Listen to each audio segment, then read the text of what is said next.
So hello watchers, welcome channel beast watcher finally लेके आ चुके हैं आप लोग के लिए नया एपिसोड गांचा गुत्ता का, जो कि होने वाला है इसका एपिसोड नंबर 4, जो कि कमाल का होने वाला है क्योंकि इसमें थोड़ा सा और हमें इस वर्ल्ड के बारे में पता चलेगा। कुछ नए कैरेक्टर्स इंट्रोड्यूस होने वाले हैं, साथ में काफी ज्यादा अच्छा एक्शन भी देखने को मिलने वाला है। तो हाँ, इस एपिसोड को हम लोग कंटिन्यू करेंगे, बट उससे पहले जिसने भी इसके पहले एपिसोड नहीं देखे जाके आप उन्हें हमारे चैनल पर चेकआउट कर सकते हैं या फिर डिस्क्रिप्शन में दिए गए लिंक से भी चेकआउट कर सकते हैं। एंड हाँ गाइज, आप लोग प्लीज ऐसे सपोर्ट दिखाते रहिए क्योंकि हमारे कुछ एपिसोड जो है, चाहे वो लॉर्ड ऑफ मिस्ट्री हो, चाहे वो गाइजू नंबर 8 हो, वो काफी ज्यादा अच्छा रिस्पांस दे रहे हैं, जिसके लिए बहुत बहुत शुक्रिया। एंड प्लीज सपोर्ट करके लाइक सब्सक्राइब करते रहिए क्योंकि हमें जल्दी से जल्दी अपने 1 लाख सब्सक्राइबर्स को कंप्लीट करना है। तो चलिए गाइस, वीडियो स्टार्ट करते हैं, बात करते हैं एपिसोड के बारे में। तो एपिसोड स्टार्ट होता है वहीं से जहां से पिछला एपिसोड एंड हुआ था, जहां पे इंजन जो है बाकी सब लोगों को लेके जा रहा होता है क्लीनर्स हेडक्वार्टर। एंड फाइनली ये लोग यहाँ पे पहुंच जाते हैं और अपना जो इंजन है वो इंट्रोड्यूस कराता है कि रूडो ये देखो, ये रहा अपना क्लीनर्स का हेडक्वार्टर। वैसे भाई यहाँ पे हमें रिसेप्शनिस्ट भी एक दिखाई जाती है, उसकी मैगजीन बिल्कुल मत देखना भाई, और मुझे नहीं पता ये लोगों ने कैसे अलाउ कर दिया। और ये रेटिंग क्या है इस एपिसोड की भाई। लिमिट गाइस, फाइनली अपना इंजन जो है रूडो को यहाँ पे मिलाता है अपने रिसेप्शनिस्ट से, जिसका नाम सीम्यू होता है, जो कि यहाँ पे जो ज्वाइन करने वाले होते हैं उन लोगों को देखती है या फिर उन लोगों को काइंड ऑफ एग्जामिन करती है, जहाँ पे सीम्यू की जो एबिलिटी होती है वो उसके लेंसेज में होती है। वैसे हाँ, जब से रूडो आया होता है उसके ऊपर मधुमक्खी भिनभिना रही होती है एंड अपनी जो सीम्यू होती है वो उसकी मधुमक्खी को इंस्टेंटली ही मार देती है, एंड जो कि रूडो देख के चौंक जाता है। वैसे अपनी जो ये सीम्यू होती है वो ऑलरेडी रूडो के बारे में जान रही होती है क्योंकि इंजन ने सबको ही बता दिया होता है भाई। जहाँ पे कहती है चलो ठीक है, मैं तुम्हारे बारे में जानती तो हूँ, लेकिन चलिए खुद से एक बार ट्राई करते हैं। तो वो अपने लेंसेज को ऑन कर रखती है पोटेंशियल देखने का अपने रूडो का, जहाँ पे इंजन बताता ही है कि सीम्यू का जो वाइटल इंस्ट्रूमेंट है ये उसके ग्लासेस ही हैं, जो कि उसके काइनेटिक विजन को और ज्यादा बूस्ट कर देते हैं, जिसकी वजह से वो देख पाती है कि सच में जो सामने वाला पर्सन है वो कौन है या कैसा है या उसके अंदर क्या छुपा है, कुछ भी, जिसको देख के अपना रूडो एकदम सरप्राइज होता है। देन फाइनली वो अपने एबिलिटी को यूज करके रूडो को स्कैन करती है और अचानक से वो चौंक जाती है, जहाँ पे इंजन पूछा अरे क्या हुआ बताओ क्या हुआ। जहाँ पे अपनी सीम्यू बताती है कि हाँ, ये पहले से एथलेटिक है तो इसे उस टाइप की ट्रेनिंग की जरूरत तो नहीं पड़ने वाली है, और इसका जो रिलेशनशिप है इसके वाइटल इंस्ट्रूमेंट से वो भी काफी ज्यादा अच्छा है। बस हाँ, जल्दी इसका यूज करना सीख जाए तो मजा ही आ जाए। जहाँ पे अपने पावर्स को ड्रॉ करने के लिए या फिर अपने पावर्स पे कमांड लाने के लिए थोड़ी बहुत इसे प्रैक्टिस तो करनी ही पड़ेगी। जिस पर इंजन पूछता है बस इतना ही, जहाँ पे वो सेमी बोलती है हाँ इतना ही, लेकिन हाँ थोड़ी वो डाउट में लग रही होती है। एंड फाइनली अपने इंजन कहता है चलो ठीक है, तो मैं रूडो को अपने बॉस से मिलाने के लिए जा रहा हूँ। वैसे यहाँ पे थोड़ा सा हंसी मजाक वाला मोमेंट भी होता है क्योंकि सीम्यू ये भी बता देती है कि अपने रूडो के नेक पे पॉटी लगी हुई है, जिसको इंजन मजाक में लेके हंस रहा होता है एंड हंसी मजाक का माहौल बन रहा होता है। जिसके बाद अपना इंजन जो है रूडो को बॉस से मिलाने लेके जाता है और हमारा इंट्रो भी आ जाता है, जहाँ पे इंजन जो है बताता हुआ है रूडो को कि यहाँ पे जो क्लीनर्स हैं उनके नंबर्स हंड्रेड्स में हैं, जहाँ पे बहुत सारे ऐसे हैं जो कॉम्बैट के लिए हैं, बहुत सारे ऐसे जो है सैनिटरियल के लिए हैं, बहुत सारे ऐसे लोग हैं जो कि सपोर्टर्स हैं। तो हाँ, मल्टीपल लोग, मल्टीपल रोल्स, लेकिन सबका काम यही है कि वो इस जगह को साफ सुथरा रखें। बाकी हम सब लोग अपने काम में बिजी रहते हैं तो ज्यादा कुछ मिलना किसी से हो तो पाएगा नहीं। चलो कुछ लोगों से मैं मिला देता हूँ। तो वो एक गेट के सामने जाता है एंड रूडो को उनसे मिलाने के लिए गेट ओपन ही करता है कि देखता है कि अंदर लोग भरे पड़े हैं। जन देख के कहता है अरे रहने दो, बहुत ज्यादा लोग हैं, मिलाते मिलाते टाइम बीत जाएगा, हम लोग बॉस की तरफ बढ़ते हैं। देन हमें देखने को मिलता है इस एपिसोड का टाइटल कार्ड, जो कि होता है क्लीनर्स हेडक्वार्टर। देन फाइनली जो है इंजन रूडो को बॉस के कैबिन के सामने लेके पहुंचता है एंड वो बताता है कि ये बॉस का रूम है, और अपना रूडो तुरंत तैयार होता है, चलो मैं जा रहा हूँ पूछने के ऊपर कैसे जाते हैं। लेकिन आप अपना इंजन उसे रोकता है, कहता है अरे भैया रुक जा भाई, मैं तुझे पहले ही बता रखा है, मुझे पता था तू स्पीयर से रिलेटेड डायरेक्टली पूछने चला जाएगा, लेकिन हाँ मैंने बताया यहाँ पे कोई भी हेल्प चाहिए उसके लिए तुझे कुछ ना कुछ तो करना पड़ेगा। तो हाँ, तो उनको बोलियो कि मैं यहाँ पे जॉब करूंगा, पहले काम करूंगा, फिर बाद में धीरे धीरे उनसे ये इन्फॉर्मेशन ले लियो, क्योंकि यहाँ पे कोई भी चीज फ्री में नहीं मिलती है। एंड हाँ, वो अपने रूडो को ये भी समझाता है कि बॉस के वाइटल इंस्ट्रूमेंट के बारे में मत पूछना क्योंकि हमें भी नहीं पता है, और वैसे भी हम लोग यहाँ पे भरोसे पे काम करते हैं, एक दूसरे पे भरोसा और बिलीव रखते हैं,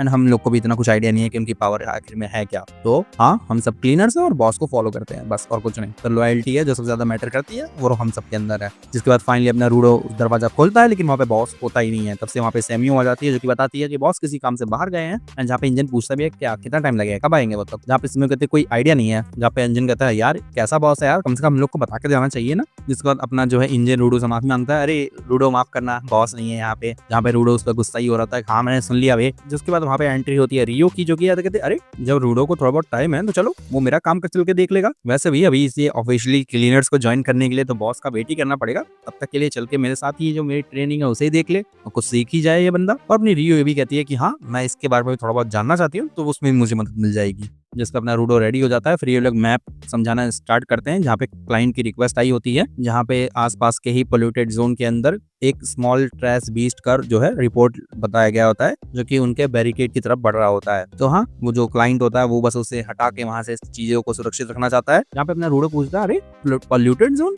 ये क्या होता है? जहाँ पे सैमी बताती है कि अच्छा इंजन ने तो नहीं बताया, चलो मैं बता देती हूँ। जिसके बाद इंजन कहता है अरे नहीं, मैंने तो इसे डंप एरिया ही कह दिया था, जो कि इसे इजियर बनाता है समझने के लिए। तो जहाँ पे सैमी आगे बताती है कि ये जो ग्राउंड है ये डिवाइड हो रखा है सेफ जोन के अंदर, जहाँ पे ह्यूमन लाइफ सपोर्ट करती है उसे हम सेफ जोन कहते हैं, और जहाँ पे कचड़े होते हैं उसको हम पॉल्यूटेड जोन कहते हैं, जहाँ पे बीस्ट भी पाए जाते हैं, मतलब ये ट्रैश बीस्ट। और हाँ, जहाँ से तुम आए हो जिस एरिया से, वो भी बहुत ज्यादा पॉल्यूटेड जोन में आता है, जिसे हम नो मैंस लैंड कहते हैं, मतलब बहुत ज्यादा पॉल्यूटेड एरिया को नो मैंस लैंड कहते हैं। और ऐसे यहाँ पे 6 नो मैंस लैंड कंफर्म है कि हाँ इतने तो हैं यहाँ पर। कुछ लोग तो यहाँ पे तुरंत मर जाते हैं, बाकी यहाँ 15 से 12 मिनट के अंदर भाई तुम भी खत्म हो जाओगे। और यहाँ पे जो अपना बीस्ट ज्यादा पावरफुल होता है और जो गिवर्स होते हैं वो थोड़ा स्ट्रगल करते हैं बीस्ट को हराने में। ये तो बस तुम्हारी किस्मत अच्छी है रूडो कि तुम्हें वहाँ पे इंजन मिल गया। वैसे इंजन तुम यहाँ कर क्या रहे थे? अपनी सैमुअल पूछती है इंजन से। यहाँ पे इंजन कहता है अरे बस मैं ही, कुछ नहीं, मैं बस ऐसे ही गया था। जिसके बाद सैमुअल आगे बताती है कि हाँ तुम पॉल्यूटेड जोन जा रहे हो तो जरूरी है कि तुम वहाँ पे मास्क पहनो, वरना तुम वहाँ पे 10 से 15 मिनट ज्यादा टिक नहीं पाओगे, क्योंकि वहाँ पे जो ब्रीथिंग होती है वो बहुत ज्यादा टॉक्सिक एयर होती है। जिसका फाइनली यहाँ से सीन कट होता है, हम लोग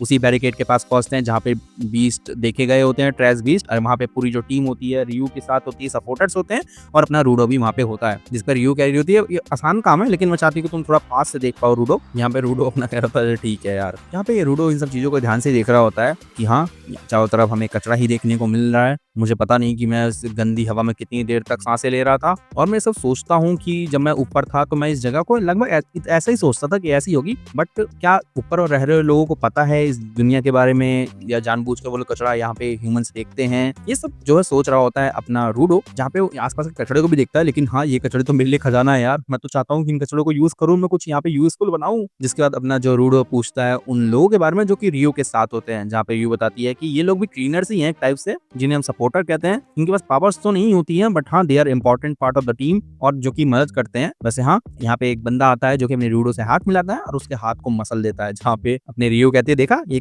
आदमी कितना ज्यादा ऑसम है, इसका जो ग्रिप है वो बहुत ही ज्यादा स्ट्रांग है, और ये छोटे मोटे जो बीस्ट होते हैं उनको तो हाथों से मसल सकता है। जहाँ पे अपना रूडो जो है उसकी फटी रही होती है कि भाई ये लोग तो मुझसे भी ज्यादा ताकतवर है यार, ये जॉब इजी कैसे होने वाली है। जहाँ पे कुछ लोग जो है ट्रैश बीस्ट को देख लेते हैं, और यहाँ पे हमें ट्रैश बीस्ट दिखाए जाते हैं जो कि हिरन टाइप के होते हैं, जो कि थोड़ा बहुत कमजोर लग रहे होते हैं। लेकिन हाँ, अपना रूडो तब भी कह रहा होता है अरे यार वो आ जाएंगे आ जाएंगे। अपनी रियो कहते हैं अरे नहीं यार, ये लोग बहुत कमजोर होते हैं, इनमें इतनी ताकत नहीं होती। अचानक से उन छोटे छोटे डियर्स को चीरते हुए कुछ बड़े बड़े बीस्ट भी आ जाते हैं, जो कि और थोड़ा इंपैक्ट डालने लगते हैं बैरिकेड के ऊपर। रूडो अपना और परेशान हो रहा होता है। लेकिन हाँ, रियो कहती है कि अरे नहीं यार, ये लोग ना कुछ नहीं कर पाएंगे, बैरिकेड को तो नहीं तोड़ पाएंगे। जहाँ पे रियो ये भी बोल रही होती है कि आज तुम आसानी से यहाँ पे इनको देख पाओगे और सीख पाओगे, तो तुम्हारे लिए बहुत ज्यादा लकी होने वाले हो रूडो तुम। हाँ, रूडो भी समझ ही रहा होता है कि हाँ यार ये बीस्ट तो थोड़े कमजोर लग रहे हैं, जैसा मैंने लड़ा था उनसे तो कमजोर ही है, और ये एनिमल की तरह देखने को भी हमें लग रहे हैं। जिसके फाइनली बाद हमें थोड़ी सी बैरिकेड जो है टूटती हुई दिखाई देती है, लेकिन अपनी रियो अभी भी शांति से उस चीजों को नोटिस कर रही होती है, और अपने रूडो को समझा रही होती है कि हाँ ये तुम्हारी ट्रेनिंग के लिए सही है, ज्यादा कुछ दिक्कत मत लो, डाउट मत लो। मतलब अपना रूडो इतना परेशान होता है कि यार इतनी तगड़ी सिचुएशन पे ये बंदी इतनी शांत कैसे है भाई।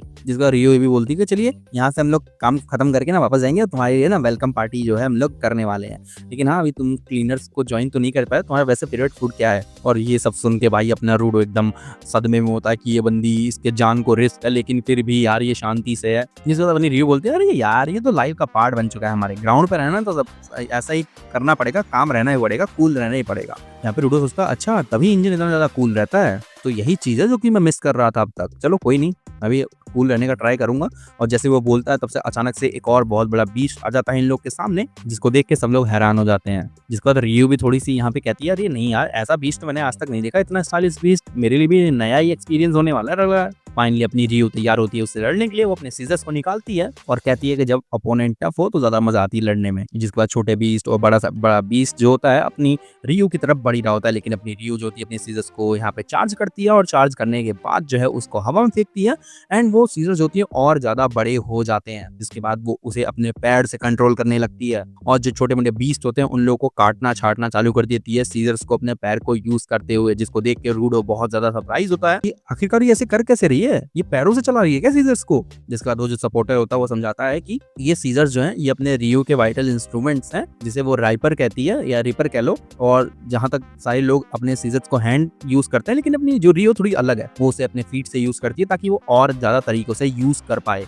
जिसके बाद रूडो तो समझ जाता है कि हाँ, सबको अपना वाइटल इंस्ट्रूमेंट यूज करने का जो तरीका होता है वो अलग अलग होता है। जिसके बाद सपोर्टर रूडो को ही बोलता है कि रूडो, अपना गार्ड को डाउन मत करना, आसपास देखते रहना। देन अचानक से उस पे एक जो है बीस्ट जो है पीछे से हमला कर देता है, जिसे अपना सपोर्टर आके रोक लेता है और वो उसे एक हाथ से ही मसल के सुला देता है। भाई क्या ही गजब का ग्रिप है भाई उसके हाथ का। एंड वो उसे उठा के फेंक देता है रियो की तरफ और रियो उसको जो है अपनी कैंची से काट देती है। और रियो कहती हुई है कि जितने तुम लोग को मिल रहे हैं उनको मेरी तरफ फेंकती रहो, मैं उन्हें काटता रहूंगा। एंड फाइनली वो लोग करते भी ऐसा ही है। वो लोग एक एक बीस्ट को उठा के फेंके जा रहे होते हैं और अपनी रियो उनको काट के चितड़े चितड़े उड़ा दे रही होती है। लेकिन हाँ, अपना जो रूडो होता है उन सपोर्टर से भी बहुत ज्यादा खुश होता है कि बिना पावर के साथ ये लोग कितना ज्यादा अच्छा काम कर रहे हैं और वो लोग उन्हें जो है बेहोश करके अपने गीवर के पास भेज रहे हैं ताकि वो फाइनल स्ट्राइक दे सके, जो कि बहुत ही ज्यादा अच्छा लग रहा है। तो हाँ, ऐसे ही क्लीनर्स फाइट करते हैं जो कि रूडो को बहुत ज्यादा इंप्रेस कर रहा होता है। जिसके बाद रूडो अपनी सोच में पड़ा होता है कि वो तो सिर्फ हाथ बटाने आया होता है ताकि वो ऊपर जा सके, बट हाँ, उसे बहुत सारी चीजें यहाँ पे देखने को मिल रही होती है। यहाँ पे अपनी रियो ने बहुत सारे मॉन्स्टर्स को मार दिया होता है, लेकिन जो बड़ा वाला मॉन्स्टर होता है वो रियो पे अटैक करना चालू करता है। जिसके बाद जो सपोर्टर्स होते हैं वो छोटे छोटे बीस्ट को अपने आप ही जो है हटाने के लिए, ताकि वो रियो की मदद कर सके, वो लोग उससे लड़ना चालू कर देते हैं। एंड अचानक से एक बीस्ट जो होता है उस दूसरे सपोर्टर पे हमला कर देता है, जिसको रियो बचाने के लिए उसके सामने आ जाता है एक डंडे को लेके, मतलब रॉड कह लो यार। जिसके बाद अपना रूडो कहता है कि नहीं, मैं किसी पे बर्डन नहीं बन सकता हूँ और ये मैं कर सकता हूँ। फाइनली अपने ग्लव्स को चार्ज करता है एंड अचानक से जो उसका रॉड होता है वो बहुत सारी मतलब अजीब सा शेप देखने को मिलता है हमें। जिसके बाद वो बीस्ट जो होता है उसके रॉड के स्ट्रक्चर को तोड़ ही रहा होता है कि अचानक से अपनी रियो आ जाती है और उस बीस्ट के चिथड़े उड़ा देती है। वैसे यहाँ पे रूडो अपनी पावर को थोड़ी बहुत समझ पा रहा होता है, लेकिन हाँ, कैसे यूज करना है वो अभी तक जान नहीं पा रहा होता है। एंड अपनी रियो जो है उस सपोर्टर की मदद करने के लिए रूडो को थैंक यू भी बोल ही रही होती है, लेकिन हाँ, अपनी रियो ने बड़े वाले मॉन्स्टर को हाफ में बांट तो दिया होता है, लेकिन वो फिर से जुड़ जाता है। तो हाँ, वाइटल इंस्ट्रूमेंट से मारने पर भी ये मॉन्स्टर मर तो नहीं रहा है। ऐसा बीस्ट जो पहली बार देखा गया जो कि वाइटल इंस्ट्रूमेंट से भी नहीं मर रहा है, और ये चीज इन लोग को वियर्ड लग रही होती है। और जैसा कि जिस बीस्ट के फॉर्म में वो जो ट्रैश होता है वो होता है, तो जहाँ उस एनिमल का मेन मतलब पार्ट होना चाहिए, हार्ट होना चाहिए या फिर कमजोर पार्ट होना चाहिए, वही बीस्ट का भी वही सेम पार्ट ही होता है। तो वहीं पे ये लोग अटैक करते हैं ताकि वो बीस्ट मारा जाए, लेकिन यहाँ पे ऐसा हो ही नहीं पा रहा होता है। यहाँ पे जो वाइटल इंस्ट्रूमेंट है वो भी इसको ना मारने में कामयाब हो रहा होता है। तो हाँ, अपनी रियो जो होते हैं फिर से मोटिवेटेड ही होती है, पॉजिटिव होती है, कहती ठीक है, चलो ठीक है, मैं इससे लड़ने जा रही हूँ और मैं इसको तब तक काटती रहूंगी जब तक ये रुक नहीं जाता। जिसके बाद अपना जो सपोर्टर होता है वो कहता है ठीक है, ये कोई हमें नया टाइप मिला है तो इसके बारे में हम रिपोर्ट करने जा रहे हैं। एंड वो लोग वहां से जाने लगते हैं। अपना रूडो कहता है तो मैं क्या करूँ। जिसके बाद रूडो जो है सोच ही रहा होता है कि वो कैसे मदद कर पाएगा आगे चल के। एंड फाइनली अपनी जो रियो होती है वो अटैक करना चालू कर देती है उस मॉन्स्टर के ऊपर। वो आती है, उसको चिढ़ाती है, उसको मारना काटना चालू करती है, वो उसके बाल काट देती है। अचानक से वो नोटिस करती है कि उसके कुछ तो चमक रहा है उसके कोर पे। वो नोटिस करती है कि अच्छा, तुमसे कुछ छुपा रहे हो। अचानक से वो उसे नीचे फेंक देता है और अपने पार्ट्स को वापस जोड़ लेता है। जिसके बाद वो अपने सर को लेकर जमीन पे पीटने लग जाता है, इधर उधर घुमाने लग जाता है, क्योंकि उसके ऊपर सवार होती है अपनी रियो जो कि उसको परेशान कर रही होती है और कैंची से काटे ही जा रही होती है। लेकिन हाँ, वहां से जो इम्पैक्ट होता है वो धीरे धीरे बढ़ रहा होता है अपने रूडो की तरफ, और अचानक से जो जमीन फटती हुई रूडो की तरफ आ रही होती है, रूडो उसमें गिरने लग जाता है। जहाँ पे वही सोच रहा होता है कि वो स्पीयर पे जाएगा, जिन्होंने रक्टो को मारा है उनका बदला लेगा, अपने स्पीयर वाले लोग से उनको सबक सिखाएगा, यही सब वो सोच रहा होता है। लेकिन बेचारा अभी तो हालात का मारा ही होता है। अचानक से जो सपोर्टर होता है वो भाग के आता है, अपने रूडो को बचा लेता है, उसे लेके भागने लग जाता है। लेकिन हाँ, वो सपोर्टर भी उसको मोटिवेट ही कर रहा होता है कि पता नहीं तुम कैसे फ्रीज हो जा रहे हो, लेकिन हाँ, अगर तुम्हारे पास कोई गोल है तो उसकी तरफ भागो, चाहे जो हो, चाहे कुछ भी करना पड़े, लेकिन हाँ, उस गोल को तुम लेकर ही रहो। और कुछ ना हो सके तो भाई हम सपोर्टर से ही सीख ले, भाई हम सपोर्टर कितना ज्यादा अच्छा काम कर रहे हैं। एंड फाइनली जो होती है अपनी रियो उस मॉन्स्टर को मार ही रही होती है, एंड अचानक से वो उसके कोर को नोटिस करती है, क्योंकि वहाँ वो मॉन्स्टर को ज्यादा चिल्ला रहा होता है उस जगह पे अटैक करने पे। एंड उसका वीक पॉइंट मिलते ही रियो उस पर अटैक करती है, उसको कोर को फाड़ती हुई कैंचियों से निकल आती है बाहर, जिसके साथ ही वो मॉन्स्टर मारा जाता है। और अपने रूडो और सपोर्टर नोटिस करते हैं, अरे हाँ, मॉन्स्टर मारा गया क्या। जिसके बाद अपनी रियो कहती है हाँ, वो मॉन्स्टर तो मारा गया, लेकिन हाँ, मैंने उसको तब मारा जब मैंने इस चीज पे अटैक किया, और ये चीज तो एक वाइटल इंस्ट्रूमेंट है जो कि इस बीस्ट को पावर दे रही होती है। एंड ये चीज बहुत ज्यादा सरप्राइजिंग रिवीलिंग होती है कि वाइटल इंस्ट्रूमेंट एक बीस्ट के अंदर और वो भी इसको पावर दे रहा है जो कि इन सबको डाउट में ही डाल रहा होता है। फाइनली यहाँ से सीन कट किया जाता है, हमें वही बंदा दिखाया जाता है जिसने स्टार्टिंग में रूडो को किडनैप किया होता है। उसे भी किसी ने पकड़ के यहाँ पे रखा ही होता है एंड उसे वही लास्ट की ही बात याद होती है और वो यहाँ पे बंधा पड़ा होता है। अचानक सोफे पे एक बंदा नोटिस किया जाता है जो कि पूछता है कि भाई तू कौन है, और बंदा उसकी तरफ मुड़ के देखता है जो कि पूछता है अच्छा इसके राइट, वो तो हमारे साथ था ना, अब कहाँ है वो बताओ मुझे। इसी के साथ साथ ये एपिसोड एंड हो जाता है। तो हाँ गाइस, काफी ज्यादा अच्छा एपिसोड था। वर्ल्ड के बारे में, लोगों के बारे में, कैरेक्टर्स के बारे में हमें देखने को मिला। फाइनली रियू कैसे अपने पावर्स को यूज करती है वो देखने को मिला। और फाइनली एक और नया हमें डाउट इस एपिसोड में देखने को मिला कि कैसे किसी बीस्ट के अंदर वाइटल इंस्ट्रूमेंट हो सकता है यार। और ये आखिरी में दिखाया गया बंदा है कौन जो कि अपने रूडो के पीछे पड़ने वाला है। बाकी हाँ, इन सबका जवाब तो नेक्स्ट एपिसोड में मिलेगा। तब तक के लिए आप प्रीवियस एपिसोड देखिए एंड वो नहीं मन कर रहा है तो कुछ नए एनिमे ट्राई करिए जो कि हमारे चैनल पे ही कवर हो रहे हैं। बाकी यहाँ ऐसे सपोर्ट करते रहिए, लाइक सब्सक्राइब करते रहिए। हम आपको मिलते हैं नेक्स्ट वीडियो में, तब तक के लिए बी द वॉचर।